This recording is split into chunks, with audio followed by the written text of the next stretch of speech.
We had warm weather yesterday, expected today and tomorrow, which then causes further issue and further concern. So tonight, fires continue to ravage parts of British Columbia and the Northwest Territories. The main and most important thing to retain from this decision is the broader systemic context which is exposed in the decision. Plus, a hospital official fired during the Joyce Echaquan incident is reinstated. I teach them language, I teach them a lot about culture, history,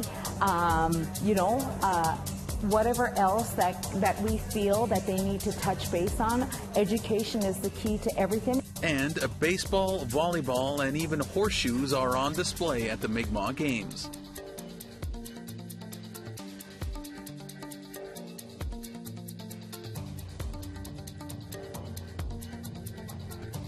Good evening, Tanse Anin. Welcome to APTN National News. I'm Daryl Stranger. Residents of Hay River are on edge today as a wildfire burns dangerously close to the community in the Northwest Territories. To look out the window and see that fire roaring towards your town was something I will never forget. Fire crews managed to hold off the flames that are threatening Hay River. The fire is now listed as being within just 1 kilometer of West Point First Nation, which is within Hay River and West Channel. The wildfire has grown to more than 4,000 square kilometers in size. we had warm weather yesterday, expected today and tomorrow, which then causes further issue and further concern. So we have the helicopters are able to hit the fire. We are actually doing good work on it. We had to do a couple of ignition operations as well, and fortunately that helped. But we're still not out of the situation yet. We're still in difficult times right now. Fire crews spent the weekend battling the blaze and made some progress using water bombers. The territory says firefighting resources are being redeployed to the areas that need them. And the Northwest Territories legislature will meet later today to discuss delaying October 3rd's territorial election due to the wildfires. The territory's chief electoral officer has suggested that the date of the election be pushed until November. And with just one fire burning just 1.5 kilometers away from Hay River, there are heat warnings and shifting winds to worry about. Extreme heat is forecast in the Fort Simpson region, with daytime highs reaching 28 to 35 degrees. Heat warnings are also in place in northern Alberta, northeastern BC, and the BC North Coast. In the meantime, in West Kelowna, nearly 16,000 properties remain on evacuation order. Go cry because they lost everything they owned in the world. They continued to fight their neighbors' houses to try and save as much as possible. Another 1,100 properties remain on order in rural areas and on West Bank First Nation lands. The Central Okanagan Emergency Operations Center says 1,800 people were allowed to return home over the weekend. Residents of 2 more long-term care homes were among those returning after being evacuated on August the 18th.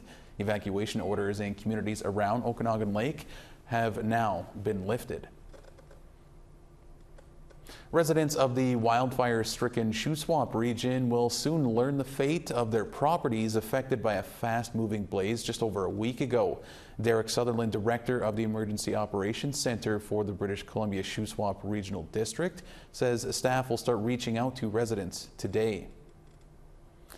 He told of response at this point is safety, and that is safety of our people and everyone else in the area. The duty of the RCMP is to enforce the laws of the country, not to solve. He told the briefing Sunday that the estimated number of properties destroyed by the Bush Creek East wildfire is unchanged at 131, with another 37 sustaining damage.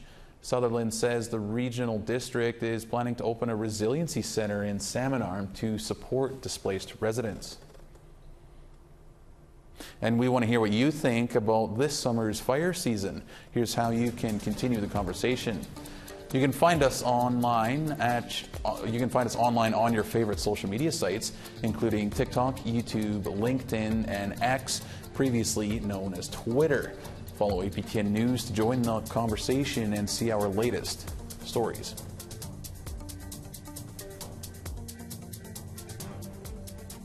Canada's Public Health Agency has confirmed Indigenous women face more disparities accessing health care in our country. A study released today found First Nations, Inuit, and Métis women have less access to a regular health care provider. It also found the wait times for appointments is longer and more of their needs are going unmet, particularly when it comes to mental health. The study attributes the disparity to racism and the lack of primary care providers. A Quebec arbitration tribunal has ordered the reinstatement of an orderly who was fired following the death of Joyce Echaquan, the Tikmik mother of 7, who live-streamed racist remarks from her caretakers at a Joliet hospital shortly before her death.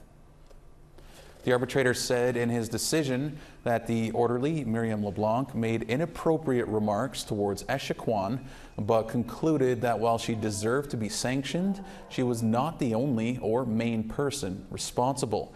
Arbitrator Serge Bro ordered the health board to cancel the termination and give LeBlanc back pay that she's owed, minus a 6-month unpaid suspension. Patrick Martin Menard, the lawyer representing Echaquan's family, said that although they have mixed emotions about the decision, their priority is systemic change.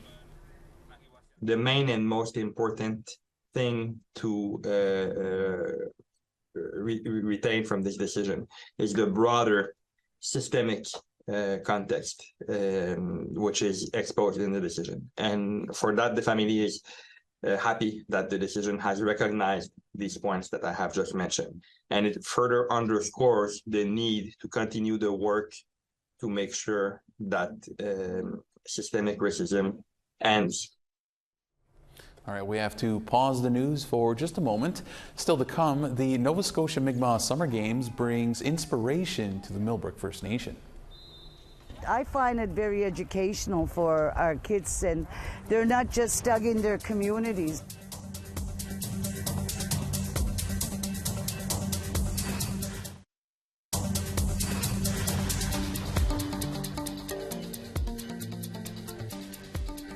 Welcome back to APTN National News.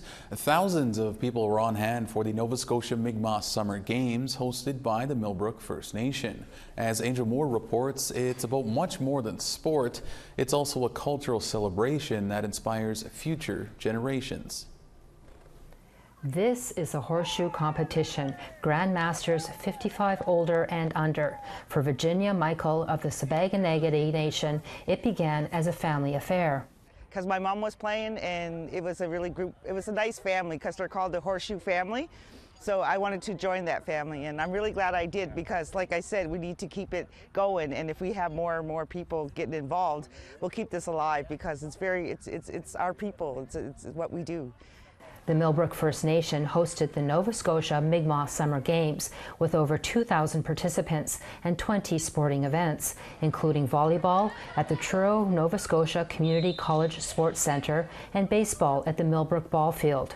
Bernadette Marshall of the Bolidec Nation says it's about meeting new people.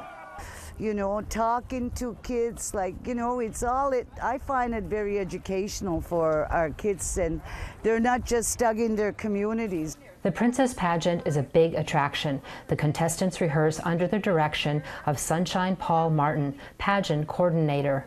That's the funnest part about this. Like, we host workshops, I teach them language, I teach them a lot about culture, history,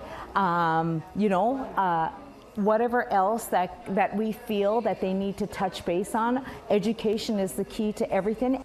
Miss Nova Scotia Mi'kmaq Summer Games Queen represents their communities and Mi'kmaqi, promote culture and inspire the next generation. Be a good role model, not only for her community, but for all of Mi'kmaqi. The 2023 Queen, Ali Martin of the Millbrook Nation, enjoyed her title.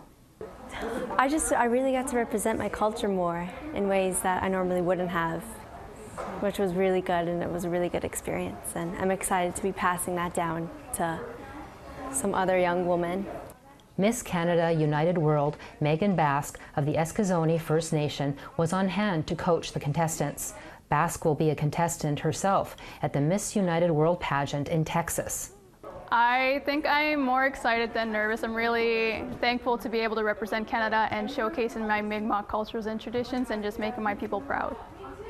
Culture and tradition are the focus of the pageant. Contestant Miracle Rain Johnson of the Member 2 Nation says, like a lot of the children, they love seeing all the princesses around at the games or wherever.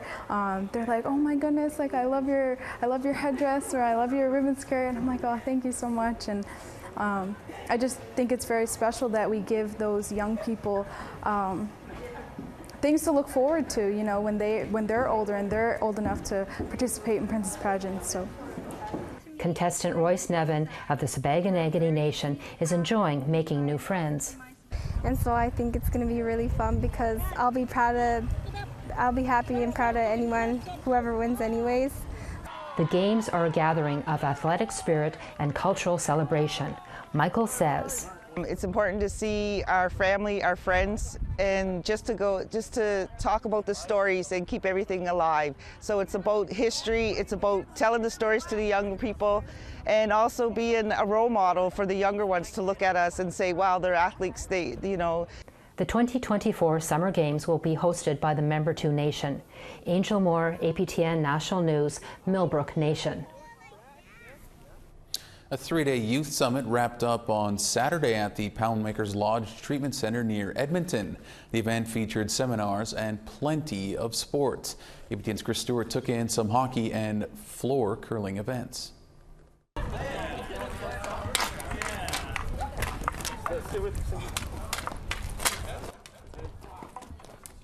These youth are getting a taste of NHL Street at the second annual Youth TP Summit. The First Nations Health Consortium's free 3-day event offered special guest speakers offering knowledge on important issues like drug overdoses, mental health, and the dangers of sexually transmitted diseases. Sunday saw an improv learning session. On Friday, NHL Street was a favorite. The program has been to the U.S. and Canada, opening up the game of hockey to everyone. Tom Garavaglia is the director and says that NHL Street gets people who have never played before hooked on the game. Once you actually get a chance to put a stick in a hand, that's when you have the biggest impact, right? It's one thing to talk about it, it's something else to actually go out and play the game. So we're going to get everybody up, we're going to get them moving, and we're going to try to score some goals and see who has the best goal celebration out here. He says that NHL Street will be working with Alberta's First Nations to bring the game to their communities. We've just begun in this relationship, this partnership, so this is our first touch point with them, making sure again that we're rolling it out in the right ways and giving them the tools necessary. But over the next few months, our friends at Heroes Hockey have also partnered with us and First Nations to bring sets of equipment to these different communities throughout the province. So we're very excited to get this program rolled out and get some people playing a great game. Inside the building, Curling Canada presented Rocks and Rings. Floor curling, a sport that can be played without ice, and much more accessible. The Alberta Minister of Indigenous Relations, Rick Wilson, played a game against Edmonton Mayor Amardit Sohi. And I just beat the Mayor of Edmonton, just to let you know. But this is such a great event. All of this stuff is available to communities for free. It's to help the kids get involved in sports. We go outside, you've seen the hockey rink they've got. And so you don't need all that fancy equipment and all the expense. You can just go have fun as a kid. And the youth really took to the summit. I've definitely learned a lot from the first day, especially with all the presentations. Second day, it was especially coming in with the activities. Yeah, it was definitely pretty cool. What's been your favorite part so far? Definitely the hockey part, 100% hockey part. Chris Stewart, APTN National News, St. Albert. Always love seeing everyone's joy at these types of events. And with that, we do need to step away for one more quick break. Our photo of the day and weather are next. Plus, Edmonton holds its first Two-Spirit Powwow. So we have the capacity to love and we have the capacity to bring together.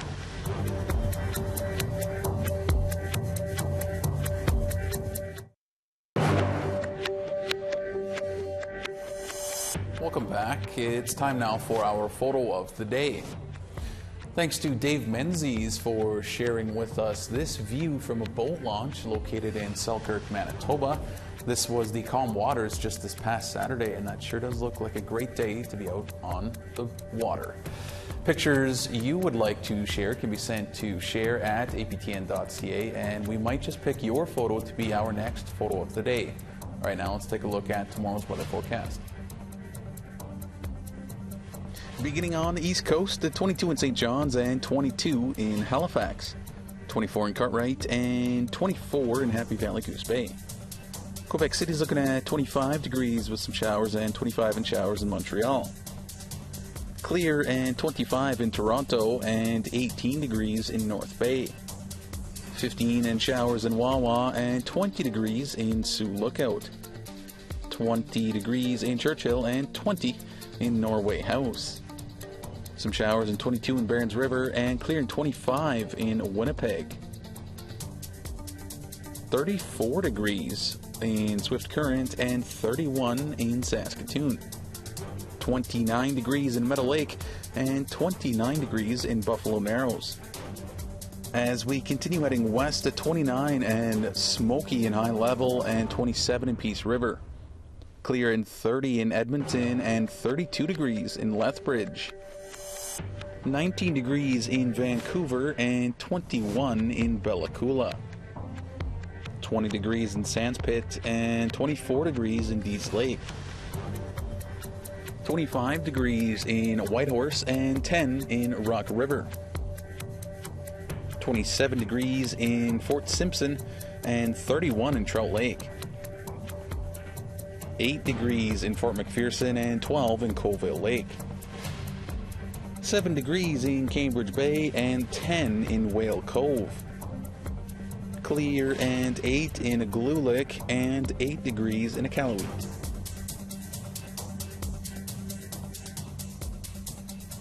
In our final installment on the origin of the Jingle Dress, the granddaughter of Maggie White, Rhonda White, talks about what the dress means to her.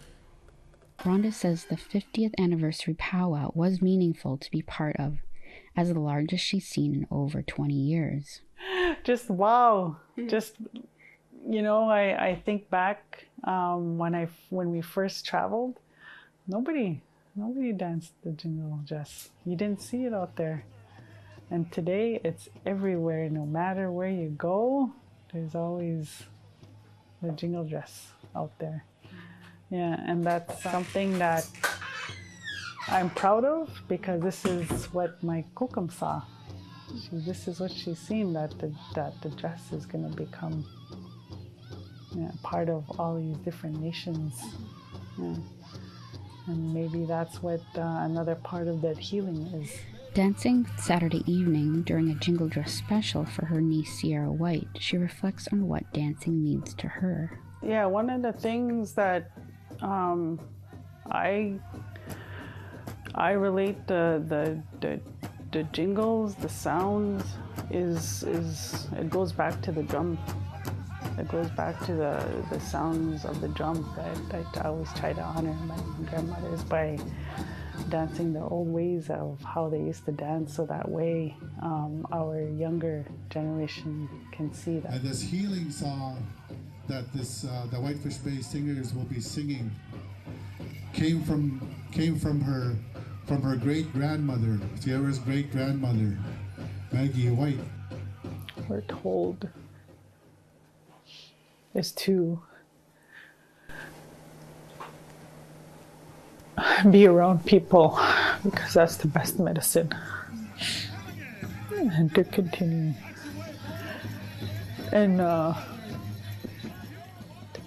with dancing. So when we dance, we're dancing for those that can't, for those that are gone, those that are not, that can't be here with us. And then we dance for the healing. And I think for me, it's all of that, you know, with my niece had gone through made me so proud to see her dance. Very proud. Everything that she had gone through, so all of my energy went for her to have that strength. And then thinking about my family, everyone that my brother had left behind. It's just not a dress, it's healing people. The feeling when you're watching them dance.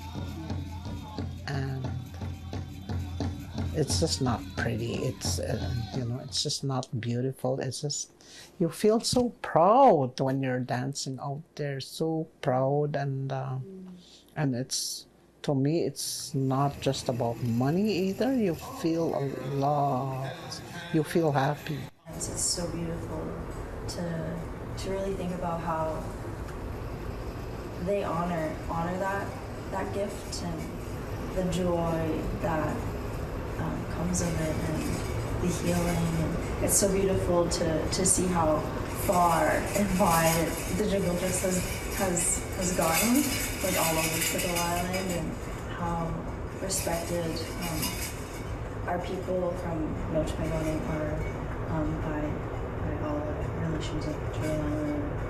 It's incredible. It really does heal and protect you, because there are times where I'm sick, and when I want to dance, it helps me heal and I feel a lot better. And it's just not only the dancing, but the dresses as well. So I feel very, very honored, and it's very powerful to dance in a Jingle Dress, especially in here in Whitefish. The community acknowledges the 150th anniversary of the signing of Treaty 3, October 3rd. Carly Schogner, APTN National News, Nokimiigwaaning First Nation. And this is what I chose to do for my work and my life, is to uphold our rights as Indigenous peoples and to protect our waters and to always recognize this relationship that we had with them. Hundreds of supporters were dancing recently in Edmonton's downtown Churchill Square, celebrating the first Two-Spirited Powwow. The day-long celebration featured traditional drummers and dancers, and local, provincial, and federal Two-Spirited politicians addressed the large crowd. Blake Desjardins, a Cree Métis NDP Member of Parliament, told APTN that this event shows the love from the community. The fact that we have the capacity to dance, we have the capacity to love, and we have the capacity to bring together all of these folks who are right now, especially in this climate across Canada and across the United States, across Turtle Island, are feeling threatened. The 2S LGBTQI community is seeing an increase of violence right across the country. And in a time when we're faced with such hatred, our response, and you can see here today, is love, is gathering, is dance. All right, that's all we have for you this evening on APTN National News. Thank you so much for joining us. For all of us here at Miigwech, Kanasmatin, and have a great night.